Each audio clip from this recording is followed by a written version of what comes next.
Friends, मैं हूं ज्योति सिंह और आप देख रहे हैं सक्सेस पथ। आज की इस वीडियो में हम जो हमारी सॉइल मैकेनिक्स की रिवीजन क्लास की सीरीज चल रही है, इसमें हम नेक्स्ट चैप्टर को कवर करने वाले हैं। आज का हमारा जो चैप्टर है वो हमारा है फिजिकल प्रॉपर्टीज ऑफ सॉइल। तो इस चैप्टर के अंदर सभी फिजिकल जो प्रॉपर्टीज हैं सॉइल के, उसके बारे में हम डिस्कस करेंगे। उसके ऊपर हम पूरी वीडियो जो हमारी होगी उसमें डिटेल में हम देखेंगे।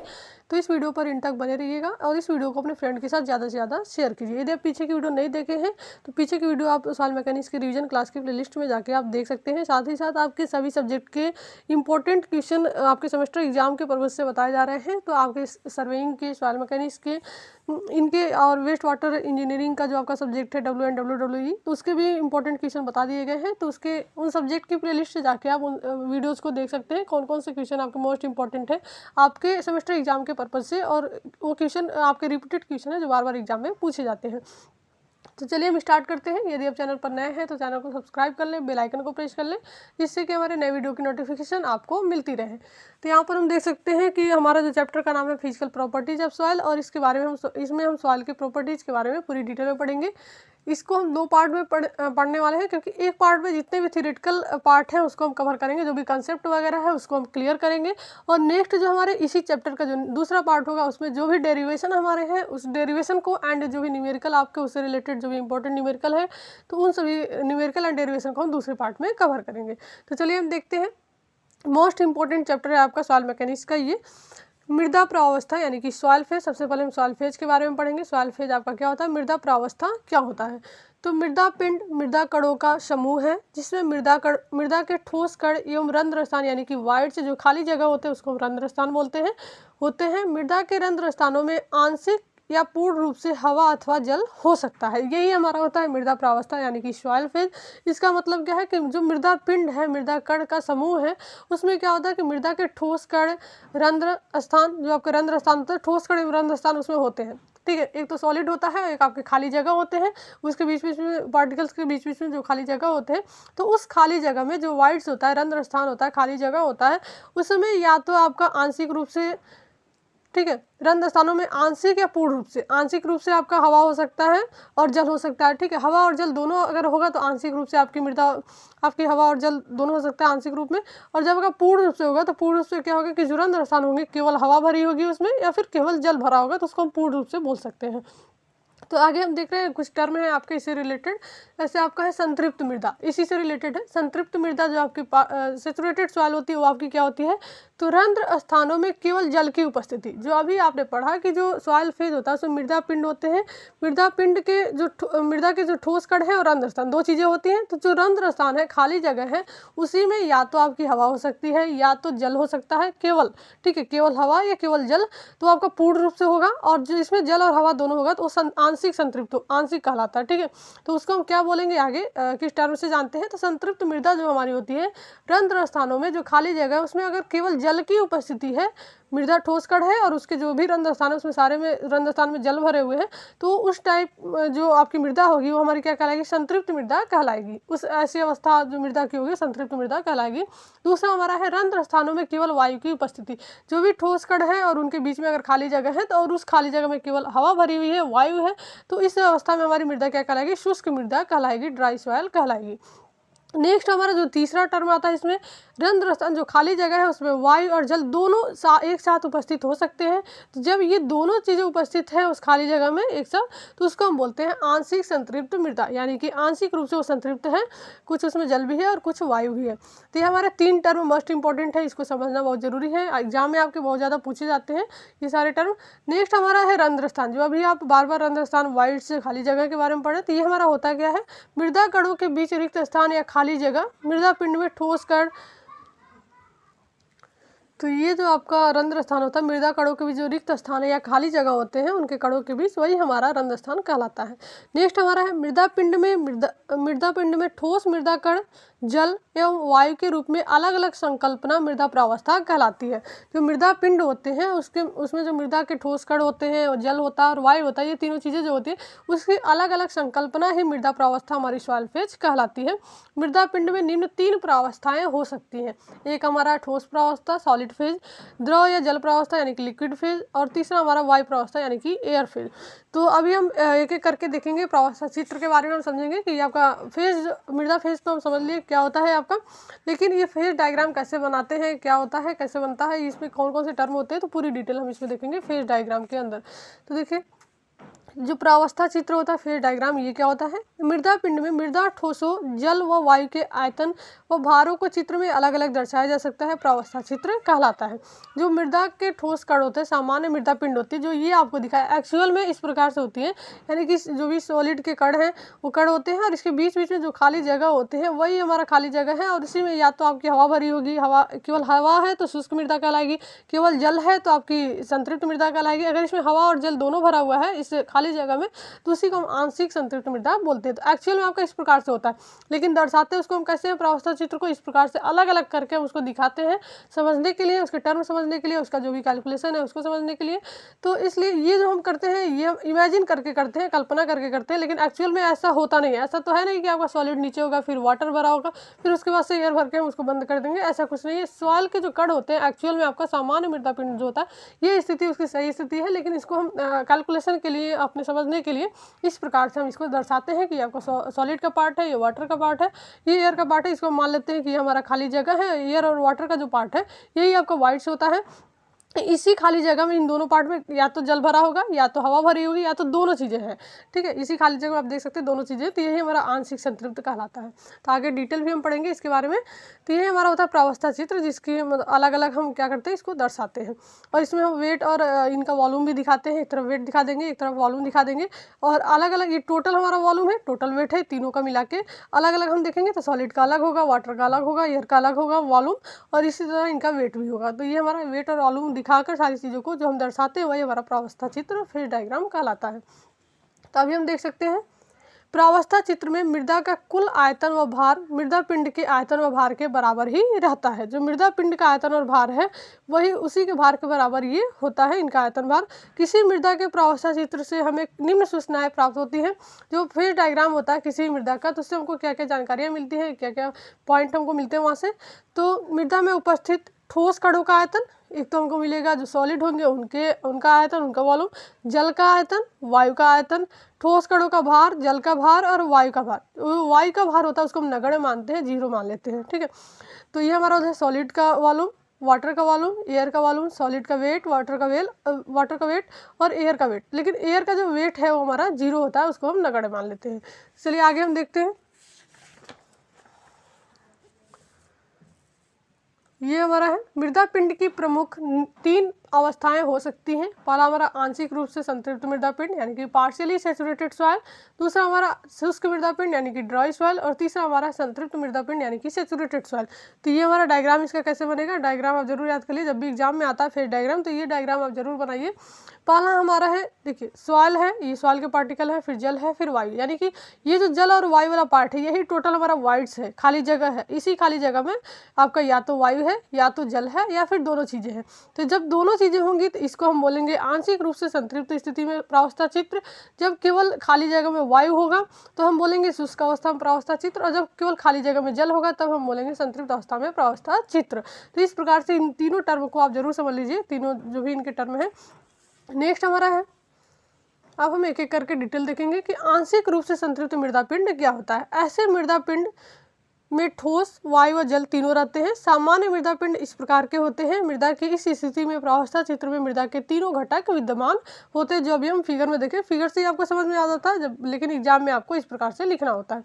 नेक्स्ट हमारा है शुष्क मृदा पिंड यानी कि ड्राई सॉइल। तो इसमें क्या होगा, यदि सामान्य प्रतिदर्श को भट्टी में एक निश्चित तापक्रम पर सुखाया जाए तो इसमें जो उपस्थित पानी होता है वो क्या होता है, वाष्पीकृत होकर उड़ने लगता है और कुछ समय पश्चात समस्त पानी वाष्पीकृत हो जाता है। इस समय मृदा प्रतिदर्श में पानी नहीं रहता और पानी का स्थान भी वायु ले लेती है। इस स्थिति में मृदा शुष्क अवस्था में आ जाती है और इसके प्रावस्था चित्र में केवल ठोस कण व वायु ही होते हैं। यानी कि ये जो अवस्था इनकी थी शुष्क अवस्था में, इसमें क्या, ये जो जल होता है जब हम मृदा को भट्टी में सुखाते हैं तो इसमें से जो जल होता है वाष्पीकृत होकर पूरा जल वाष्पीकृत हो जाता है, बाहर निकल जाता है, और केवल जो खाली जगह होती है उसमें केवल वायु भरी होती है। तो ऐसी जो अवस्था होती है इसी को हम शुष्क अवस्था बोलते हैं।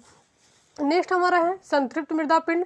तो यदि सामान्य प्रतिदर्श पर धीरे धीरे पानी डाला जाए तो यह पानी मृदा के रंध्रों में जाकर वायु को विस्थापित कर देता है और इस प्रकार जल रंध्रों का स्थान निरंतर बढ़ता जाता है और वायु रंध्रों का स्थान निरंतर घटता जाता है। थोड़ी देर पश्चात ऐसी स्थिति आ जाती है कि मृदा के समस्त रंध्र पानी से संतृप्त हो जाते हैं और उसमें वायु रंध्र बिल्कुल समाप्त हो जाता है। इस स्थिति में मृदा संतृप्त अवस्था में आ जाती है और इसके प्रावस्था क्षेत्र में केवल ठोस कण व जल ही होते हैं। तो इसमें क्या होता है, संतृप्त मृदा पिंड में इसमें जो वायु जल आपका और वायु भरा होता है दोनों, लेकिन हम क्या करते हैं मृदा में बार बार हम पानी अगर डालते हैं धीरे धीरे तो क्या होता है कि जो वायु के कण होते हैं वो बाहर निकल जाते हैं और उनका स्थान भी जल ही ले लेता है।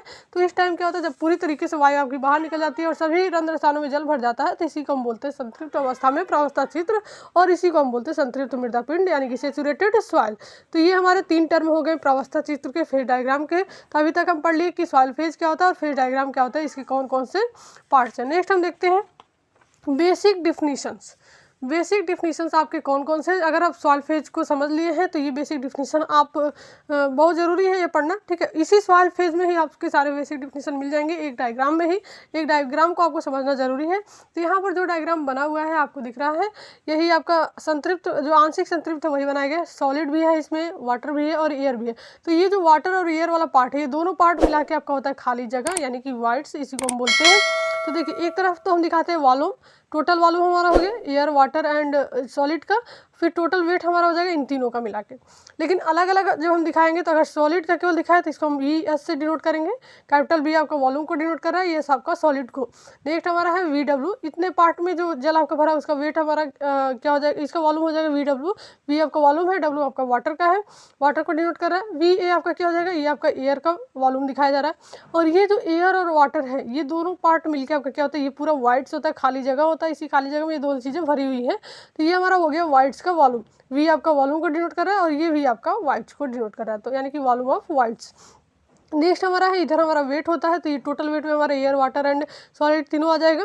लेकिन एयर का जो वेट होता है वो नगण्य मानते हैं तो इसलिए ये 0 हो जाता है और केवल हम जल का वेट लेते हैं। जल का वेट आपका WW होगा, W आपका वेट और W आपका वाटर, WS, W आपका वेट को डिनोट कर रहा है, S आपका सॉलिड को डिनोट कर रहा है। तो ये चीज़ समझना आपको जरूरी है कि वेट क्या होता है, वॉल्यूम क्या होता है, किसका वेट कैसे हम दर्शाते हैं। तो ये सारी चीज़ें आपको यहाँ पर बताई गई। V आपका कैपिटल V क्या होगा, मृदा का कुल आयतन। VS आपका किसको डिनोट करेगा, ये V आपका आयतन को डिनोट कर रहा है, लेकिन इसके साथ जो S VW लगा हुआ है तो आपका एस आपका सॉलिड, V आपका वाइट्स, W आपका वाटर। फिर हमारा VA है तो ये आपका एयर को डिनोट कर रहा है, ये एयर का वॉल्यूम वायु रंध्रों का आयतन हो गया। फिर W कैपिटल W अगर है तो ये आपका मृदा का कुल भार होता है। अगर W के साथ S लगा हुआ है तो ये भार को ही डिनोट करेगा जो WW लगा हुआ है। लेकिन इधर जो आपका है S W A तो आपका सॉलिड का वेट हो गया, वाटर का वेट हो गया और एयर का वेट हो गया। लेकिन एयर का वेट हम नगण्य मानते हैं तो ये आपका होता है 0। तो टर्म को समझना जरूरी है कि किस टर्म को हम किस नाम से जानते हैं। अगर केवल V लिखा है तो मृदा का कुल आयतन होगा, केवल W लिखा है तो मृदा का कुल भार होगा। नेक्स्ट हम देखते हैं उपरोक्त के अनुसार जो भी हमारे डिफिनीशंस होते हैं, जो भी फार्मूले होते हैं, किस प्रकार से हमको मिलते हैं। तो कुल आयतन इक्वल टू क्या होगा, मृदा कणों का आयतन प्लस रंध्रों का आयतन। आप यहाँ से देख सकते हैं, यही फिगर आपको समझना है। अगर टोटल आयतन हमको निकालना है, ये V की वैल्यू निकालनी है तो V की वैल्यू किसके बराबर होगी, जो सॉलिड का वॉल्यूम है, ठीक है, कुल आयतन सॉलिड का जो आयतन है और टोटल जो वाइड्स का आयतन है। तो अगर VV प्लस VS हम दोनों ऐड कर दें तो हमारा क्या कैपिटल V जो टोटल V हमारी है ये मिल जाएगी। और इसमें आप देख सकते हैं कि जो VV की वैल्यू है VA प्लस VW भी हो सकता है। तो एक तो हमारा total volume capital V equal to क्या हो जाएगा, VA plus VW plus VS, इन तीनों को ऐड करेंगे तो आपका कैपिटल V के बराबर होगा। दूसरा जो हमारा फार्मूला मिलेगा एक हमारा मिल सकता है कि VV प्लस VS, ये भी हमारा कैपिटल जो हमारा टोटल वॉल्यूम है इसका फार्मूला है। तो यहाँ से हम देख सकते हैं कुल आयतन इक्वल टू मृदा कणों का आयतन प्लस रंध्रों का आयतन। तो ये हमारा हो जाएगा V equal to VS plus VB। चूँकि आपका जो VV है वो आपका VW प्लस VA के बराबर है तो VV की जगह जब हम VW प्लस VA रखेंगे तो आपका एक फार्मूला हो जाएगा VS plus VW plus VA। इन तीनों के जो वॉल्यूम होगा उसके बराबर आपका टोटल वॉल्यूम हो जाता है। इसी प्रकार हमारा क्या हो जाएगा, W भी है, वेट का भी अगर निकाले तो वेट भी आपका क्या, एयर का वेट, वाटर का वेट और सॉलिड के वेट के बराबर होगा। चूंकि एयर का वेट हम नगण्य मानते हैं तो इसको हम 0 रख लेंगे तो आपका W इक्वल टू क्या हो जाएगा, WW प्लस WS के ये बराबर हो जाएगा। तो यहाँ से हम देख सकते हैं W equal to WS plus WW plus WA। चूँकि WA इक्वल टू 0 है तो इसलिए हम इसकी वैल्यू 0 रख देंगे और यहाँ से जो कैपिटल W होगा आपका WS प्लस WW ये हो जाएगा, ये वेट आपका मिल जाएगा। तो ये आपका बेसिक डिफिनीशन था सॉइल फेज से रिलेटेड, तो इसको समझना जरूरी है। नेक्स्ट हम देखते हैं जो पहला हमारा पॉइंट है इससे रिलेटेड जो भी पॉइंट होते हैं, जो भी डिफिनीशंस होते हैं और उनके क्या फार्मूले हमको मिलते हैं, तो ये हम अगर जानते रहेंगे तो आगे का जो रिलेशंस है, जो भी हम डेरिवेशन वगैरह करेंगे तो उसमें ये आपको बहुत हेल्प करेगा। तो देखिए रिक्तता अनुपात, पहला हमारा पॉइंट है रिक्तता अनुपात यानी कि वाइड रेशियो। तो ये क्या होता है, मृदा पिंड में रिक्त स्थानों तथा ठोस कणों के आयतन का अनुपात हमारा रिक्तता अनुपात कहलाता है। जो मृदा पिंड में रिक्त स्थान होते हैं और जो ठोस कण होते हैं, इन्हीं के आयतन का अनुपात जो होता है वही हमारा रिक्तता अनुपात कहलाता है। इसको हम स्मॉल ई से दर्शाते हैं। जो रिक्तता अनुपात होता है, वाइड रेशियो होता है, इसको हम स्मॉल ई से दर्शाते हैं। इसका फार्मूला क्या हो जाएगा, रिक्तता अनुपात इक्वल टू मृदा पिंड में रंध्र स्थानों का आयतन यानी कि जो खाली जगह है उनका आयतन अपन मृदा पिंड में ठोस कणों का आयतन यानी कि VV अपन VS। ठीक है, यहाँ पर volume of voids upon volume of solid हो जाएगा, ई की वैल्यू हो जाएगी, ई का फार्मूला हो जाएगा। आप देख सकते हैं ये आपका ठोस है, ये आपका रंध्र स्थान है, खाली जगह है। तो रिक्तता अनुपात का मतलब क्या होगा, ये VV आपका ये वॉल्यूम ऑफ वाइड्स है और वॉल्यूम ऑफ सॉलिड है, इसी का अनुपात हमारा रिक्तता अनुपात कहलाता है। अगर हम VS इक्वल टू 1 मान लें, जो आपका ठोस कण है उसको हम 1 मान लें, तो हमारा क्या, ये आपका V इक्वल टू क्या हो जाएगा, VV के बराबर होगा। VS इक्वल टू 1 अगर हम मान लें तो E इक्वल टू VV के बराबर हो जाएगा, यानी कि जो भी रिक्तता अनुपात होगा वो आपका वॉल्यूम ऑफ वाइड्स के बराबर होगा। ठीक है, तो यहाँ से आप देख सकते हैं, और ये हमारा हो जाएगा टोटल 1 + E के। तो इस प्रकार से आपका ये रिक्तता अनुपात का फार्मूला है। रिक्तता अनुपात जो होता है इसको हम परसेंटेज में दर्शाते हैं। तो जब भी हम इसको सॉल्व करेंगे, इसका क्वेश्चन जो भी आता है और इसके आंसर बताने होंगे तो उसको हम परसेंटेज में ही बताएंगे। जब परसेंटेज में दर्शाते हैं तो कैसे हम दर्शा सकते हैं, E% equal to VV upon VS into जो हमारी वैल्यू होगी उसमें हम 100 से मल्टीप्लाई कर देंगे, तो जो भी वैल्यू होगी आपकी परसेंटेज में आ जाएगी। नेक्स्ट हमारा जो दूसरा पॉइंट है, दूसरा डिफिनीशन है सरंध्रता यानी कि पोरोसिटी। तो पोरोसिटी आपकी क्या होती है, मृदा पिंड में कुल रिक्त स्थानों के आयतन तथा मृदा के कुल आयतन का अनुपात हमारा सरंध्रता कहलाता। उसमें क्या था, रिक्त स्थानों के आयतन तो था, VV तो था, लेकिन ठोस कणों के आयतन का अनुपात था, यानी कि केवल सॉलिड के आयतन का अनुपात हमारा रिक्तता अनुपात कहला रहा था। लेकिन पोरोसिटी में क्या होता है, सरलता में, कि मृदा पिंड में कुल रिक्त स्थानों के आयतन यानी कि वॉल्यूम ऑफ वाइड्स और मृदा के कुल आयतन हमारा क्या होता है, कैपिटल V होता है। तो कुल आयतन का जो अनुपात होता है वही हमारा सरंध्रता यानी कि पोरोसिटी कहलाता है, और इसे हम स्मॉल n से प्रदर्शित करते हैं। सरंध्रता का संख्यात्मक मान रिक्तता अनुपात से कम होता है। जो सरंध्रता का संख्यात्मक मान होगा वो हमारा रिक्तता अनुपात से कम होता है। यहाँ पर फार्मूला जो हमारा मिलेगा, सरंध्रता इक्वल टू मृदा पिंड में रंध्र स्थानों का आयतन अपन मृदा पिंड में कुल आयतन। तो यहाँ से हमारा फार्मूला हो जाएगा N equal to VV upon V, volume of voids upon total volume, capital V हमारा क्या होता है, टोटल वॉल्यूम होता है। यदि हम V इक्वल टू 1 मान ले तो N इक्वल टू VV यानी कि जो आपका सरंध्रता होगा, पोरोसिटी होगा, वॉल्यूम ऑफ वाइड्स के बराबर हो जाएगा। तो यदि हम इसको V इक्वल टू 1 मान लिए, जो हमारा वॉल्यूम है टोटल वॉल्यूम, इसको 1 मान लिए, ये हमारा हो गया सरंध्रता N हो गया जो खाली स्थान है, और ये हमारा ठोस कण का हो जाएगा 1 - N हो जाएगा। सरंध्रता को भी हम परसेंटेज में ही दर्शाते हैं, और यहाँ से इसकी वैल्यू जब निकालेंगे तो उसको हम 100 से मल्टीप्लाई कर देंगे तो आपका परसेंटेज में आ जाएगा। नेक्स्ट हमारा जो तीसरा डिफिनीशन है वो हमारा प्रतिशत वायुरंध्र यानी कि परसेंटेज एयर वाइड्स। तो ये क्या होता है, प्रतिशत वायुरंध्रों को वायु सरंध्रता यानी कि एयर पोरोसिटी भी कहते हैं, तथा इसे NA से प्रदर्शित करते हैं। प्रतिशत जो वायुरंध्र है इसको हम NA से डिनोट करते हैं। मृदा प्रतिदर्श में वायुरंध्रों के आयतन का अनुपात वायु सरंध्रता कहलाता है। जो वायुरंध्र के आयतन का अनुपात होता है वही हमारा वायु सरंध्रता कहलाता है। इसे सामान्यतः प्रतिशत में दर्शाया जाता है। जो भी आपकी डिफिनीशन है मैक्सिमम हम सभी को परसेंटेज में ही दर्शाते हैं। प्रतिशत वायुरंध्र इक्वल टू क्या आ जाएगा, मृदा पिंड में वायुरंध्रों का आयतन अपन मृदा पिंड का कुल आयतन, यानी कि volume of air upon total volume, और इसको हम परसेंटेज में दर्शाते हैं तो इसमें हम 100 से मल्टीप्लाई कर देंगे, तो ये हमारा हो जाएगा प्रतिशत परसेंटेज एयर वाइड्स। नेक्स्ट हमारा है शुष्क प्रतिदर्श में वायु सरंध्रता का मान सरंध्रता के बराबर तथा संतृप्त प्रतिदर्श में इसका मान 0 होता है। जो शुष्क प्रतिदर्श होगा, ड्राई आपका सैंपल होगा, उसमें जो वायु सरंध्रता का मान होगा वो सरंध्रता के बराबर होगा। ठीक है, जो आपका NA इक्वल टू VA के बराबर होगा। संतृप्त प्रतिदर्श में इसका मान 0 होता है। जो परसेंटेज एयर वाइड्स होगा, संतृप्त में इसका मान 0 होगा, क्योंकि इसमें एयर होगा ही नहीं, एयर का वाइड्स होगा ही नहीं। जो संतृप्त होगा, जो आपका जिसमें केवल वाटर रहता है, तो इसलिए यहाँ पर इसका मान 0 हो जाएगा। आंशिक रूप से संतृप्त मृदा प्रतिदर्श में वायु सरंध्रता का मान सरंध्रता व 0 के मध्य होता है। जो आंशिक रूप से पार्शियली होगा, पार्शियली सेचुरेटेड जो आपका सैंपल होगा, उसमें जो परसेंटेज एयर वाइड्स होगा उसकी वैल्यू हमारी सरंध्रता के वैल्यू के और आपका 0 के जो बराबर होगा उसके बीच में होगा। ठीक है, सरंध्रता और 0 के मध्य में होता है। नेक्स्ट हमारा है संतृप्ति अंश यानी कि डिग्री ऑफ सेचुरेशन। तो एक चीज़ आपको यहाँ पर ध्यान देना है कि जो अभी हम पहले पढ़ रहे थे ड्राई सॉइल, सैचुरेटेड सॉइल और पार्शियली सैचुरेटेड, तो उसमें भी एक टर्म आता है संतृप्त, तो उसको हम संतृप्त बोलते हैं, इसको हम संतृप्ति बोलते हैं। यहाँ पर देख सकते हैं, यहाँ पर मात्रा लगा हुआ है और उसमें आपका क्या होता है कि मात्रा इस प्रकार से नहीं, इसको आप जरूर ध्यान दीजिएगा कहीं आपका ये मिस्टेक ना हो जाए, इसलिए हम यहाँ पर आपको बता दे रहे हैं। तो यहाँ पर देख सकते हैं आप,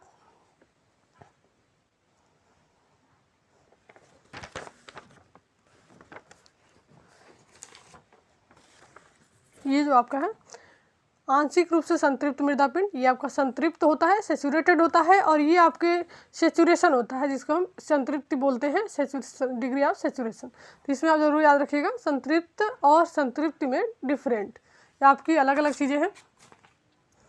नेक्स्ट हम देखते हैं संतृप्त अंश यानी डिग्री ऑफ सैचुरेशन आपका क्या होता है। संतृप्त अंश मृदा पिंड में जल रंध्रों के आयतन व मृदा में उपस्थित कुल रंध्रों के आयतन का अनुपात है। जो डिग्री ऑफ सैचुरेशन होता है, मृदा पिंड में जो जल रंध्र का आयतन होता है और जो मृदा में उपस्थित कुल रंध्रों का आयतन होता है, वॉल्यूम ऑफ वॉइड्स, उसके अनुपात के बराबर होता है। इसको हम SR से डिनोट करते हैं डिग्री ऑफ सैचुरेशन को।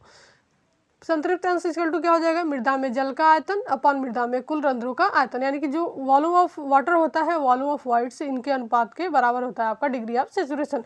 इसको भी हम क्या करते हैं, परसेंटेज में दर्शाते हैं। तो परसेंटेज में दर्शाएंगे तो इसमें हम क्या करेंगे, 100 से मल्टीप्लाई कर देंगे तो आपका जो वैल्यू होगी परसेंटेज में आ जाएगी। संतृप्त अंश से इस बात का पता चलता है कि मृदा के कितने प्रतिशत रंध्र स्थान में जल भरा हुआ है। तो संतृप्त अंश से हमको यही पता चलता है। जैसे हम परसेंटेज एयर वाइड्स पढ़ रहे थे तो उसमें हमारे वायु के बारे में बता रहा था कि कितने प्रतिशत वायु हमारा होगा, जो भी हमारा रंध्र स्थान होगा। इसी प्रकार से संतृप्त अंश में आपका क्या होगा, कितना प्रतिशत जल आपका भरा हुआ है जो भी रिक्त स्थान है उसमें, तो इसकी मात्रा हमको पता चलती है इस डिग्री ऑफ सैचुरेशन से। यदि इसके 2-3 केस है, इसको समझना जरूरी है। जैसे आपके 3 केस हमेशा से आप पढ़ते आ रहे हैं सॉइल फेज से कि 3 टर्म आपके होते हैं। एक तो आपका शुष्क होता है, ड्राई, जिसमें आपकी केवल वायु होगी। जैसे जो सैचुरेटेड होता है उसमें आपका केवल जल होता है, और पार्शियली सैचुरेटेड उसमें आपका जल और वायु दोनों होता है। तो इसीलिए हर जो भी टर्म हम पढ़ेंगे उसमें 3 टर्म हमको पढ़ना जरूरी है कि किस केस में आपकी वैल्यू क्या होगी। यहाँ पर आप देख सकते हैं, यदि मृदा पूर्णतः संतृप्त है, संतृप्त अंश का मतलब क्या है कि इसमें जल से आपका कुछ मतलब है संतृप्त अंश का। तो यदि पूर्णतः संतृप्त है, पूर्णतः संतृप्त का मतलब तुरंत हमको समझ में आ जाना चाहिए कि आपकी जो मृदा होगी उसमें केवल जल होगा, वायु आपके बिल्कुल नहीं है। तो वहाँ पर क्या होगा कि जो आपका वॉल्यूम ऑफ वॉइड्स होगा, जो खाली जगह होगा, उसमें क्या होगा, केवल जल भरा होगा, वायु है ही नहीं। अगर वायु होता तो VW + VA होता है, लेकिन वायु नहीं है, वाई इक्वल टू आपके क्या है, 0 है। VA इक्वल टू क्या होगा, 0 होगा, तो V भी इक्वल टू VW, यानी कि वॉल्यूम ऑफ वॉइड्स, जो रिक्त स्थानों का आयतन होगा वो आपका जल के आयतन के बराबर होगा, क्योंकि वायु का आयतन आपका 0 है। तो पूर्णतः संतृप्त अवस्था में मृदा जो आपका SR की वैल्यू हो जाएगी, VB इक्वल टू जब VW हुआ तो यहाँ पर किसी एक की वैल्यू हम 1 के बराबर रख दें, यानी कि VW अपन VB को हम क्या रख सकते हैं, VW रख सकते हैं। तो इसको भी हम VW रख देंगे। इसको जब ये आपका कट हो जाएगा, ये आपका SR की वैल्यू आ जाएगी 100%।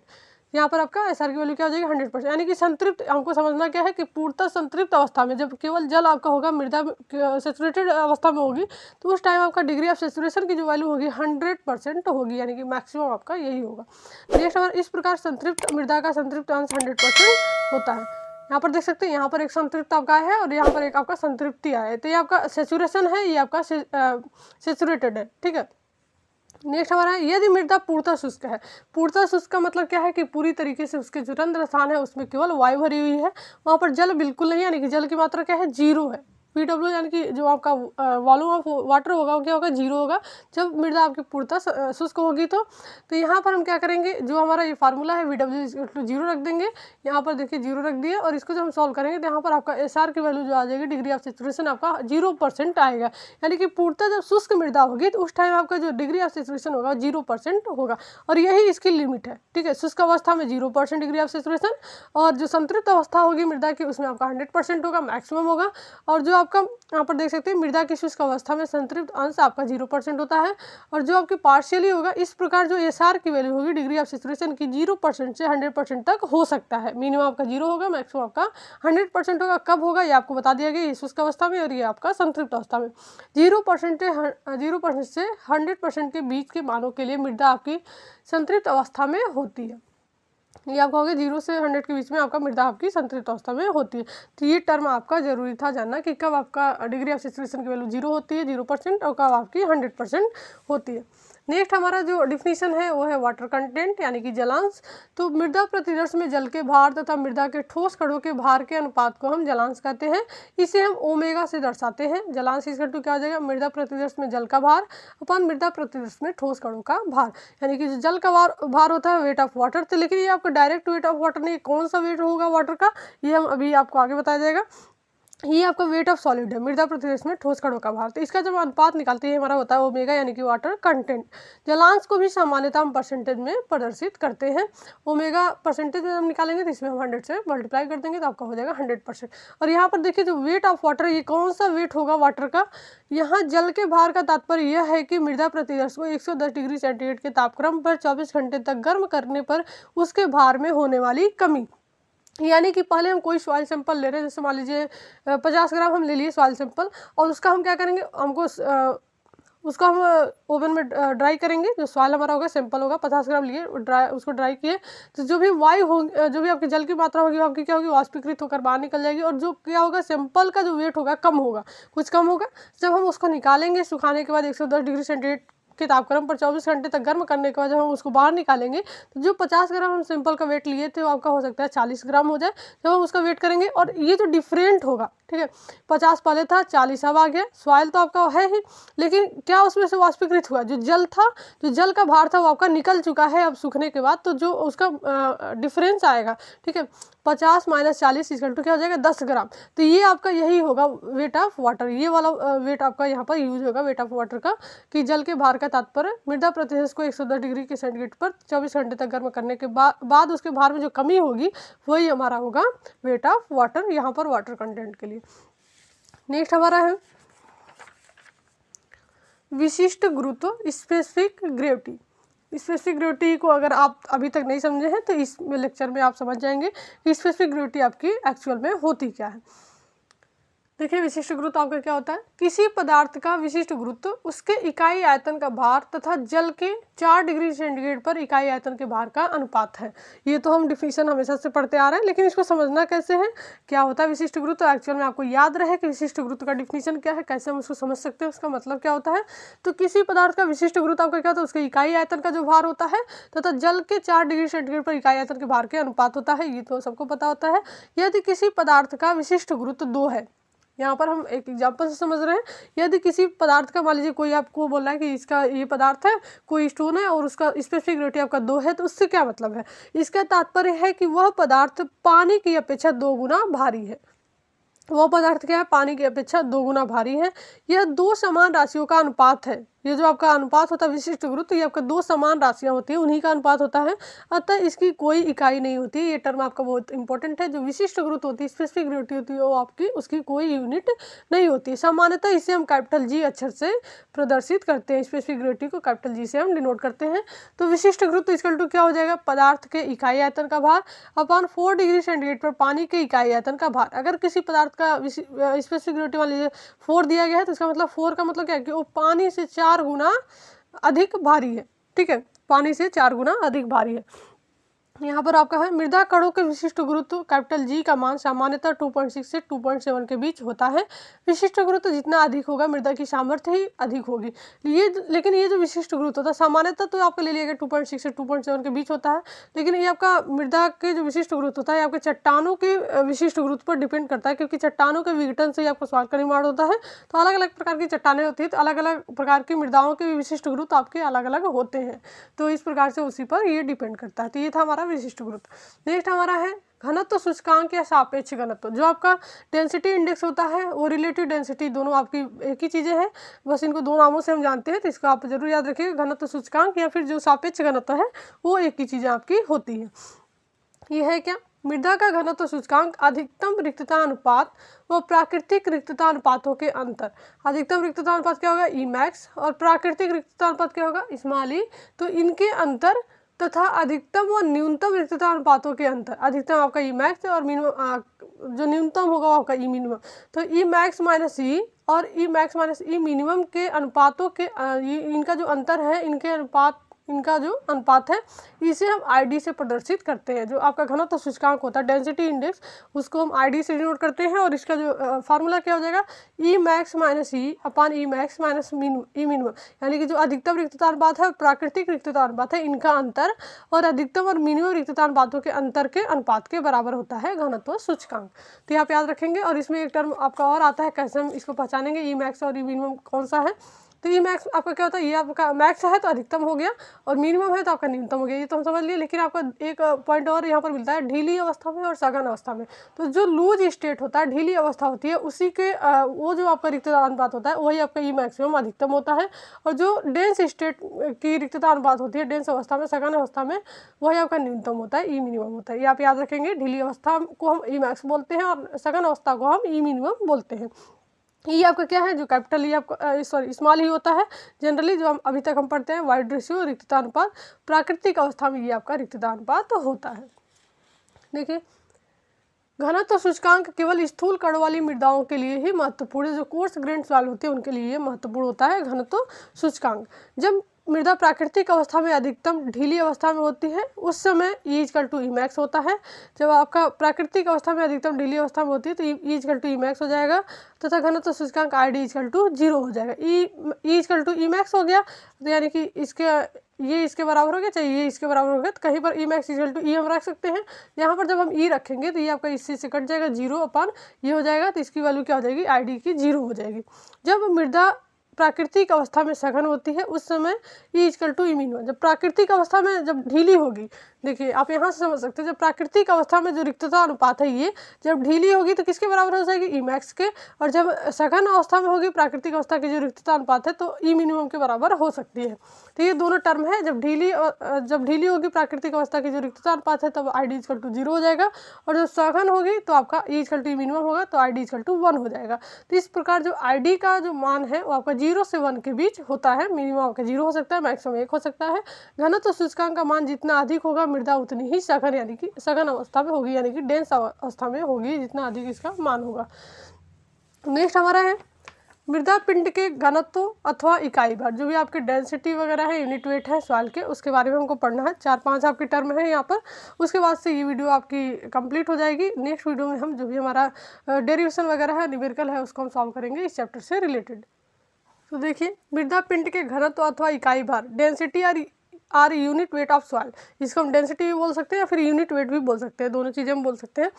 तो मृदा पिंड के इकाई आयतन के भार को हम घनत्व इकाई भार अथवा एकांक भार कहते हैं। जो इकाई आयतन का भार होता है उसी को हम घनत्व इकाई भार, यूनिट वेट या फिर डेंसिटी उसको हम बोलते हैं। मृदा का घनत्व ठोस कणों के विशिष्ट गुरुत्व, रिक्तता अनुपात व संतृप्ति अंश पर निर्भर करता है। इसकी इकाई आपकी CGS पद्धति में होती है ग्राम पर सेंटीमीटर क्यूब और MKS में होती है kg पर मीटर क्यूब। आपकी जो घनत्व होता है, डेंसिटी होता है या फिर यूनिट वेट होता है, इसकी ये यूनिट है सेंटीमीटर, kg पर सेंटीमीटर क्यूब या फिर kg पर मीटर क्यूब या फिर ग्राम पर सेंटीमीटर क्यूब, ये इनकी यूनिट है। अब हम एक एक करके देखेंगे। 3-4 आपके डिफिनीशन है इससे रिलेटेड। पहला हमारा है स्थूल घनत्व तो यानी कि बल्क डेंसिटी। ये आपका क्या होता है, इसको हम स्थूल घनत्व या स्थूल इकाई भार भी बोल सकते हैं। मृदा की सामान्य अवस्था में इकाई आयतन का भार कुल भार, इकाई आयतन का कुल भार स्थूल घनत्व कहलाता है। जो सामान्य अवस्था में होता है उसके इकाई आयतन का कुल भार स्थूल घनत्व कहलाता है। इसे हम गामा बी से प्रदर्शित करते हैं। गामा बी इक्वल टू मृदा का कुल भार अपन मृदा का कुल आयतन यानी कि W/V। जो टोटल वेट होगा, टोटल आयतन होगा मृदा का, वही आपका उसी का अनुपात हमारा होता है बल्क डेंसिटी यानी कि स्थूल घनत्व। ये सभी आपके जो भी रिलेशन आगे हम पढ़ेंगे डेरिवेशन वगैरह, उसमें ये यूज होने वाले हैं। नेक्स्ट हमारा है शुष्क घनत्व यानी कि ड्राई डेंसिटी या फिर शुष्क एकांक भार, इसको हम बोल सकते हैं।